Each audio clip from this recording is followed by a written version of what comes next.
Patriarchs and Prophets by Ellen G. White.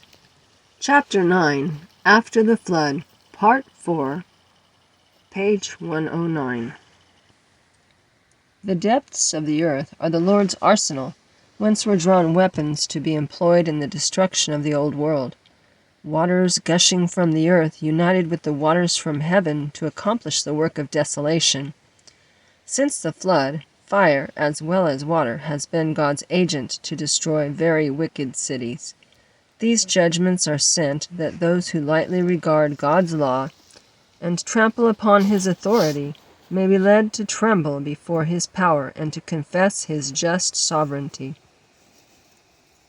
As men have beheld burning mountains pouring forth fire and flames and torrents of melted ore, drying up rivers, overwhelming populous cities, and everywhere spreading ruin and desolation, the stoutest heart has been filled with terror, and infidels and blasphemers have been constrained to acknowledge the infinite power of God.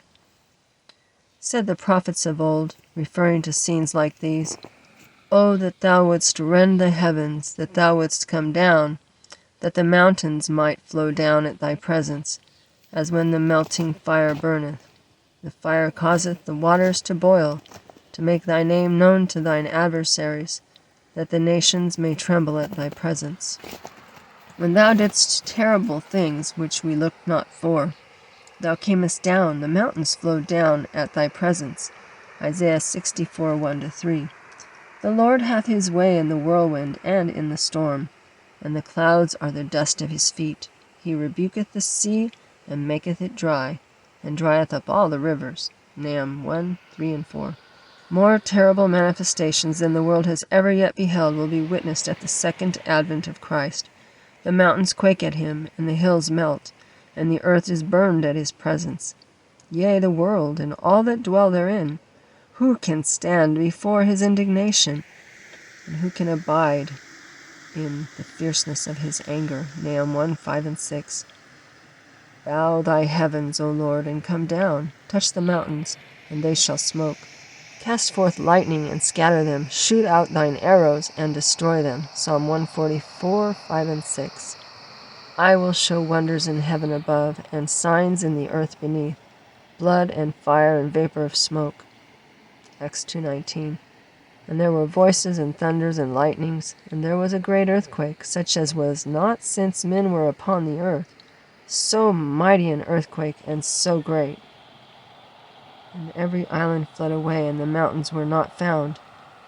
And there fell upon men a great hail out of heaven, every stone about the weight of a talent. Revelation 16:18, 20, 21.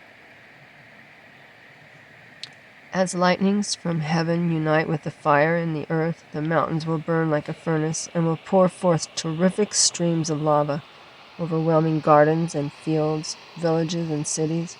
Seething, molten masses thrown into the rivers will cause the waters to boil, sending forth massive rocks with indescribable violence and scattering their broken fragments upon the land. Rivers will be dried up, the earth will be convulsed. Everywhere there will be dreadful earthquakes and eruptions.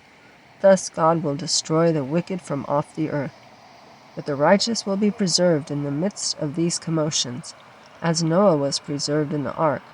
God will be their refuge, and under his wings shall they trust. Says the psalmist, "Because thou hast made the Lord, which is my refuge, even the Most High, thy habitation, there shall no evil befall thee." Psalm 91, 9-10. In the time of trouble he shall hide me in his pavilion. In the secret of his tabernacle shall he hide me. Psalm 27, 5. God's promise is, "Because he hath set his love upon me, therefore will I deliver him. I will set him on high, because he hath known my name." Psalm 91, 14. Thanks for listening. Let's be sure to draw close to the Lord this week. Have a blessed week.